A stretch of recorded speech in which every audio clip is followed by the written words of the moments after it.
Ang susunod na programa ay rated PG. Ito ay nangangailangan ng patnubay at gabay ng magulang para sa mga batang manonood. Tama nga ang pakiramdam ni Annalyn na hindi siya welcome sa pamamahay ni Doc Carlos dahil parang ayaw ni Doc Carlos na tumira si Annalyn sa bahay niya para makasama si Lynette. Napaka-selfish talaga ni Doc Carlos dahil gagawin niya ang lahat para mapaalis si Annalyn sa bahay niya dahil lang hindi ito kampi sa kanya kundi sa tatay RJ niya.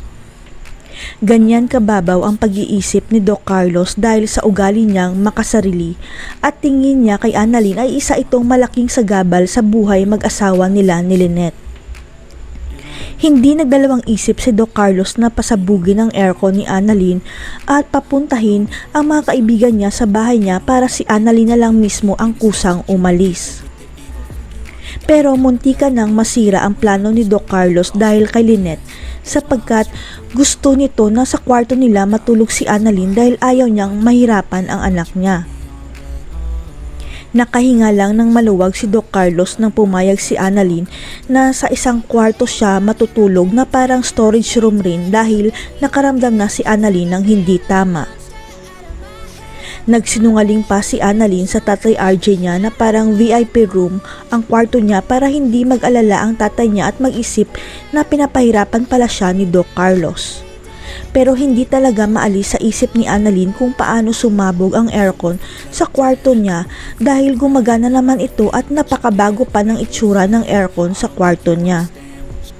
Kaya hihingi ng tulong si Annalyn kay Regan para matingnan ang aircon dahil may alam si Regan tungkol sa pag-aayos ng aircon dahil sa maintenance siya nagtatrabaho.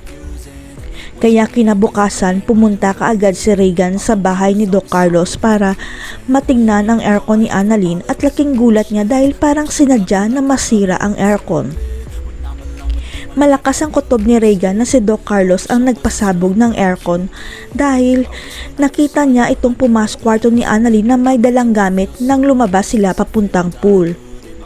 Sa isip ni Regan parang tama ang sinabi sa kanya ni Annalyn na hindi siya welcome sa bahay ni Carlos at nalaman pa niya na sa bodega pa pinatulog ang kaibigan niya.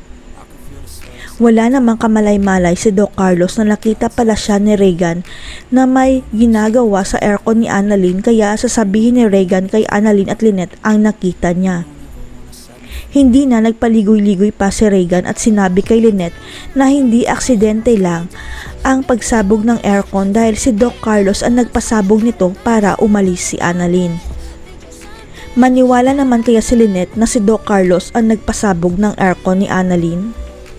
Si Doc RJ kaya ang sasagip kay Lynette at Annalyn bago pa sila masaktan ni Carlos?